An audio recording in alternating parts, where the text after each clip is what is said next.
लक्ष्मी और सुशीला दोनों सास बहू थी। लक्ष्मी का इकलौता बेटा रवि उस घर में अकेला कमाने वाला था। रवि अपनी माँ और बीवी से कहता रहता था कि आप लोग भी जॉब करेंगे तो मुझे पैसे कमाने में आसानी होगी। पेट भर कर खाना और उसके पचने तक लड़ाई करना, इसके अलावा और कोई काम नहीं है क्या आपको? आप लोग भी तो जॉब करके मेरी मदद कर सकते हैं ना।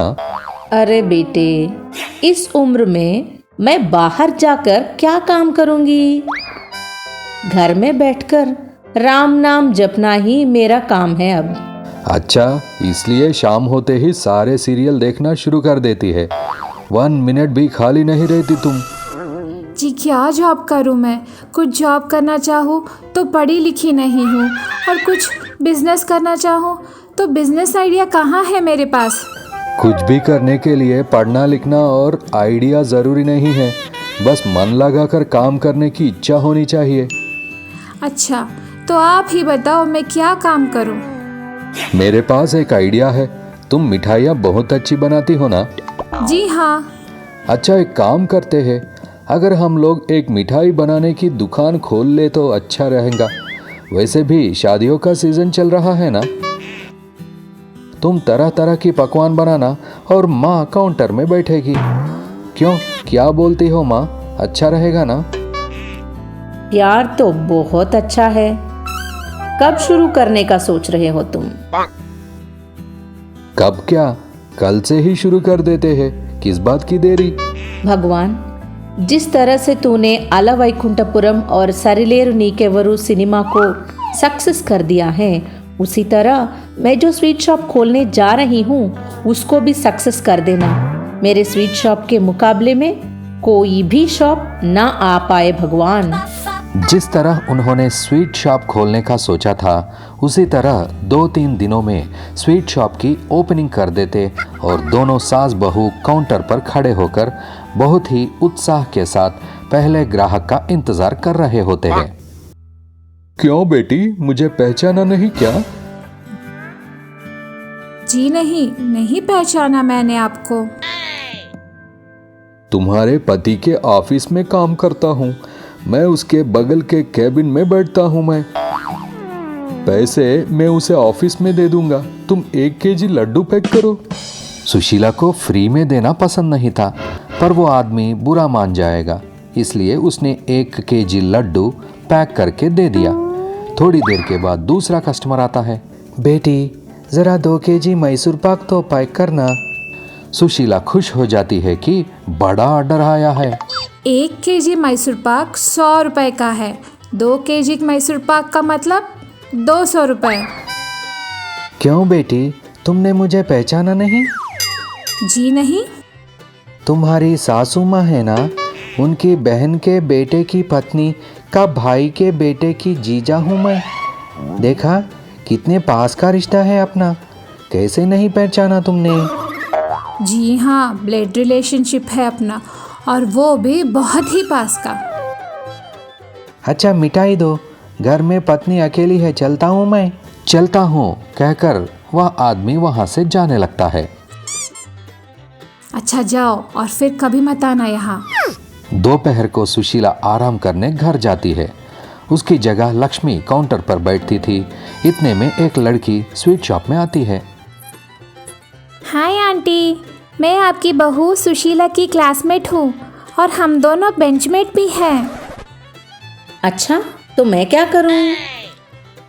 1 पैकेट खोवा पार्सल कर दीजिए ना, मैं सुशीला को फ़ोन पे कर दूंगी, ठीक है ना आंटी?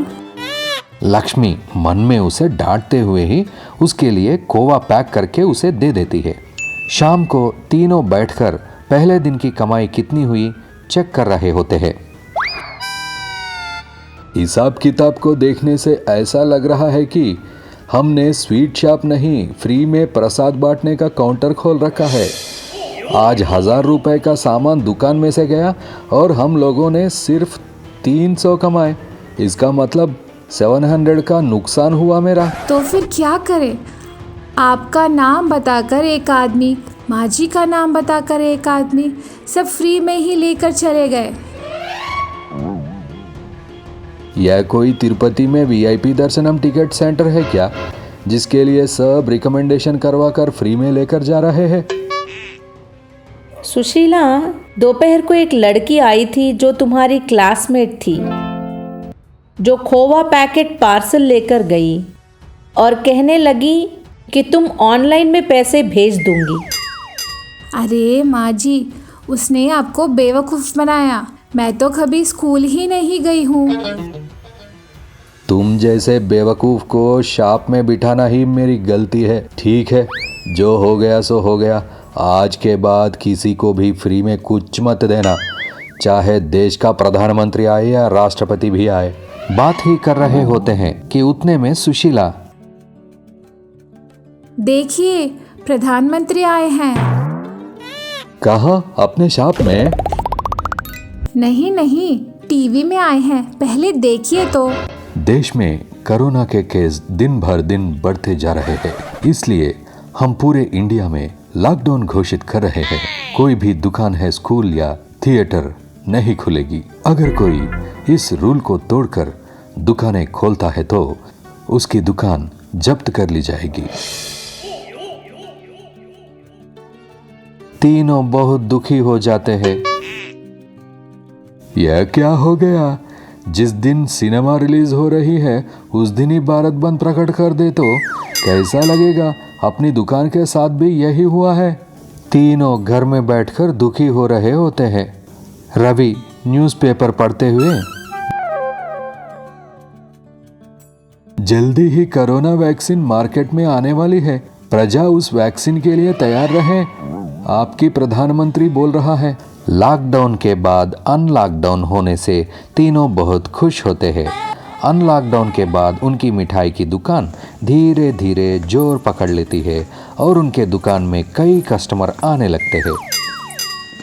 कोरोना वैक्सीन कब आया और उसके बाद मिठाई की दुकान कैसे चली, यह सब जानने के लिए अगला वीडियो ज़रूर देखिए।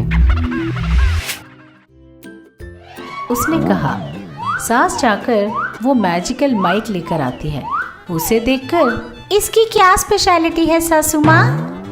इस पर 2 बटन हैं, देखा तूने? वो पीली बटन है ना, उसे दबाने से तुम माइक में जितना भी खराब गाना गाओगी लोगों को उतना ही अच्छा सुनाई देगा। और लाल वाला बटन, उसे दबाकर तुम अगर बात करोगी तो लाउड स्पीकर की कोई जरूरत नहीं पड़ेगी। अरे सासू माँ, ये तो बहुत बढ़िया है, लाइए लाइए, अभी जाकर सारी सब्जियाँ बेच आती हूँ। ऐसा बोलकर उस माइक को ले जाकर सारी सब्जियां बेचकर अपने घर पहुंचती है। हाँ, सारी सब्जियां